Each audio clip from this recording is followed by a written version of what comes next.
Welcome to Mr. Hutchings History, where the past comes alive. Let's dive into today's story. Hey everyone, ready for another deep dive? This time we're taking on a figure who, well, he still sparks debate even decades later. You're talking about Malcolm X, right? Yeah, Malcolm X. You know, he's considered one of the most important voices of the civil rights movement. He's definitely a key figure, but yeah, his legacy is anything but simple. Absolutely. And to really get into it, we're looking at excerpts from this fascinating history podcast that really tries to unpack his life. It's a good one. And Yeah. today we're on a mission to figure out, why he's still such a controversial and important figure. Like, why does he still matter so much after all these years? Right. And I think getting into his story might help us understand how complicated the fight for civil rights actually was. Totally.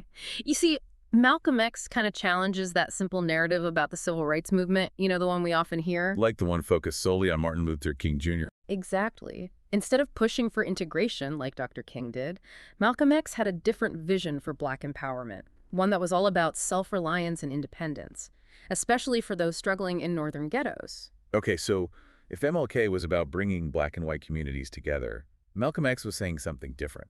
He was saying that Black communities need to build their own power base first. Yeah, you could put it that way. He really wanted to see Black communities thrive on their own terms, with their own institutions and a strong sense of self-determined pride. And that's why his ideas about separatism are still so controversial, even though his views on that did change over time. Exactly. His philosophy revolved as he learned and grew. But yeah, separatism is still something people debate, even today. Okay, when you talk about separatism, it makes me think about how some people saw Malcolm X as like the opposite of Dr. King. Yeah, a lot of folks view them as polar opposites. There's even that quote in the podcast where Malcolm X calls himself the alternative, almost like a warning to white America.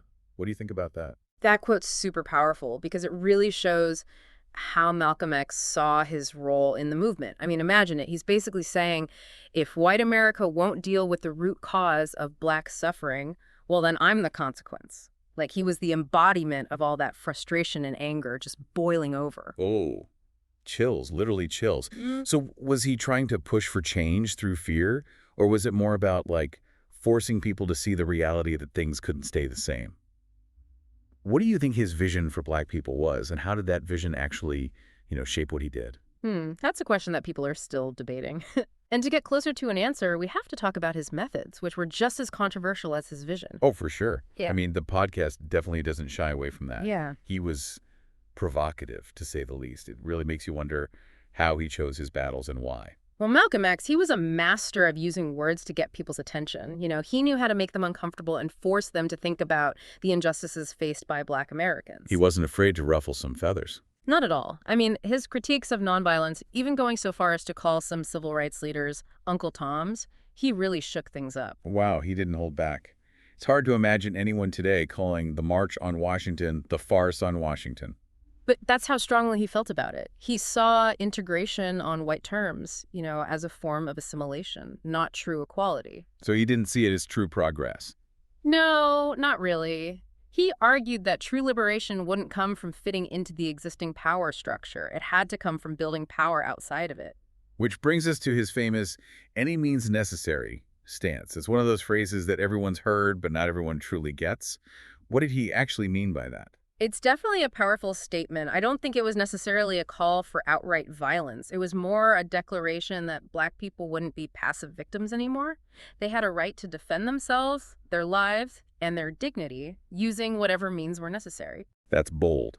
And when you add in his global perspective, connecting the Black struggle in America to anti-colonial movements around the world, things get even more interesting. Definitely.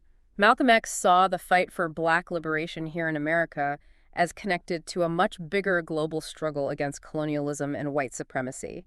He brought that international perspective back to his activism. It was another layer to his approach. So this wasn't just an American issue for him. It was a worldwide fight for justice. It makes you think, how effective were these methods in actually advancing the cause of Black Americans? That's the big question, isn't it? And it's something we'll definitely explore as we get into his legacy, which is just as complex and fascinating as his life was. I can't wait to hear more. We're just scratching the surface here, and I'm already hooked. Stick with us as we delve even deeper into the impact of Malcolm X's ideas. Okay, so we talked about how Malcolm X got people's attention, but Were his methods effective? I mean, it seems like there's no easy answer when you think about his legacy. Yeah, no easy answers here. The podcast really points out how much debate there is about whether his impact was ultimately, good or bad. Some critics felt like his powerful speeches, even though they were captivating, they were also divisive. So they thought that his rhetoric was actually hurting the movement for equality. Yeah, that was a pretty tough criticism. The podcast even mentioned some pretty strong words from people like Thurgood Marshall and Jackie Robinson. Yeah, I remember that. Those are some big names, too. What were their main concerns? Well, their criticisms, I think, really show how much tension there was around Malcolm X's approach. I mean, think about it. Marshall, the first black Supreme Court justice, he actually called the Nation of Islam, which really influenced Malcolm X's early activism. He called them, get this, thugs. Wow. You don't hear Supreme Court justices talking like that today. What about Jackie Robinson? What did he think? I mean, he was a trailblazer himself, breaking the color barrier in baseball. Robinson, he respected Malcolm X's passion, but he criticized his focus on the North. What do you mean? Well, Robinson felt like Malcolm X wasn't dealing with the reality of segregation and the violence in the South, He thought the real fight was happening in the heart of Dixie, not in northern cities. So basically, they were concerned that Malcolm X wasn't focused on the most pressing issues. Exactly. And another criticism that came up was that, unlike Dr. King, Malcolm X didn't create any organizations that lasted. I mean, he left the Nation of Islam in 1964. Right. And his new group, the Organization of Afro-American Unity, well, that ended when he was assassinated in 1965. Yeah, it's hard not to wonder how things might have been different if he had more time to build something that lasted. It's a question that a lot of people have. But even with all the criticism, you just can't ignore the positive parts of his legacy. I mean, his impact on Black pride and self-perception is undeniable. You're right. The podcast really emphasized that. It felt like his message just resonated so deeply, especially with young Black people during the Black Power era. Absolutely. I mean, think about what was happening at the time. The civil rights movement was changing, and a new generation was really starting to question the pace and the strategies being used to achieve equality. And that's where Malcolm X came in. Exactly. He spoke directly to that anger and frustration, that feeling of alienation that a lot of Black people were feeling, especially young people. Yeah, he offered a different path forward, one that focused on Black empowerment and self-determination. It wasn't about waiting for white society to accept them. It was about demanding respect and recognition on their own terms. You got it. And his autobiography, The Autobiography of Malcolm X, that became a powerful way to spread his message. It was a raw, honest account of his life, his search for identity, and how he woke up to the realities of racism. No wonder that book had such a huge impact, especially on people who were looking for their own purpose and identity within the movement. Yeah, and his influence went beyond individuals. People like Stokely Carmichael and Floyd McKissick, key figures in the Black Power movement, they saw Malcolm X as a visionary. So even though the organizations he founded didn't last, his ideas still fueled the Black Power movement. Oh, absolutely. His ideas about self-reliance, self-defense, and Black pride, those were essential to the direction the Black Power movement took. It encouraged a much more, let's say, assertive approach to the fight for racial justice. It wasn't about turning the other cheek anymore. It was about demanding respect and equality by any means necessary. It sounds like both his supporters and his critics, they all saw him as a major force, even if they disagreed on his methods and his goals. Yeah, he was a powerful figure, that's for sure. And I think it's so important to remember that Malcolm X was part of a bigger picture, the civil rights movement. His way of doing things was different from Dr. King's, but they were both aiming for the same thing in the end: justice and equality for Black people. It's like they were two sides of the same coin, each one pushing the movement forward, but in their own way. So what do you think? Where do you stand on his legacy? What parts of his approach really stand out to you? That's a good question. I think his legacy is really complicated. There's just no denying how much of an impact he had on the movement and the fight for racial equality that's still going on today. His life and his work make us think about our own ideas about justice and equality and what it means to fight for a better world. Yeah, it's a conversation that's still relevant today. Now, what if we imagined a different timeline? One where Malcolm X's life didn't end so early. Yeah. What if he had lived longer? Let's get into some what-ifs and imagine how things might have played out. Yeah. Okay, so we've covered a lot about Malcolm X, his goals, the controversies, and how people reacted to his message. But what if things had gone differently? What if he hadn't been killed in 1965? What if he had lived longer? Yeah, it's a question that a lot of people ask. It's like we're stepping into this whole other timeline, full of possibilities and what ifs. It's impossible to know for sure, of course, but, well, we can kind of look at where his thinking was going and the whole social and political scene back then and maybe speculate a little. The podcast pointed out that his philosophy was changing. After he went to Mecca in 1964, he started to move away from separatism and embrace a more universalist view of humanity. Yeah, that trip to Mecca was a huge turning point for him. It really opened his eyes to a different, you know, more diverse and inclusive understanding of Islam. It broadened his whole perspective on fighting for human rights. He started to see that the fight for racial justice in America, it was part of a much bigger, a global fight against all kinds of oppression. So instead of pushing for separate black nations, he started to think about a world where people of all races could live together peacefully and equally. Yeah, exactly. It makes you wonder if this change, this shift in his thinking could have led him to find common ground with other civil rights leaders.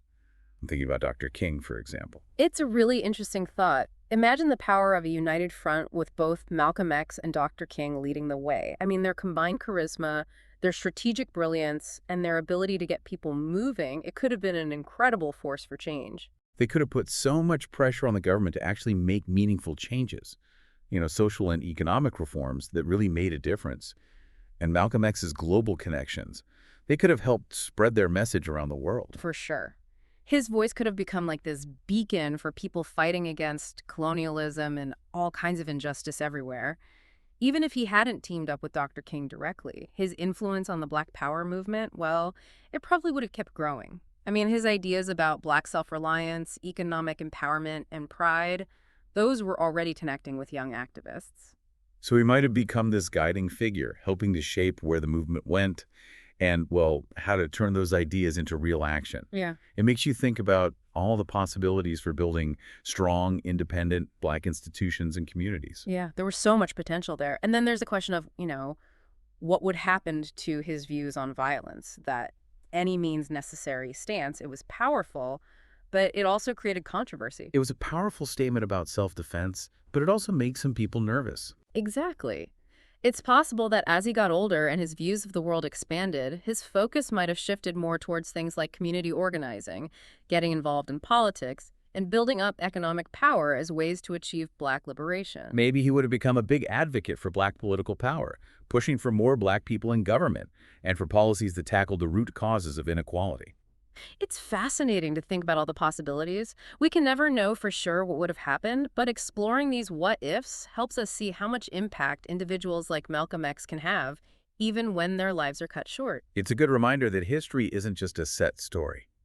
It's made up of so many individual stories and choices and events, all woven together.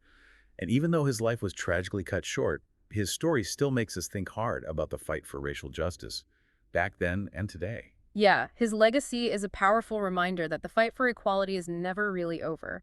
Every generation has to face its own challenges and figure out its own way to carry the torch, keep moving forward. Well said. And as we wrap up our deep dive today, we want to leave you with a couple of things to think about.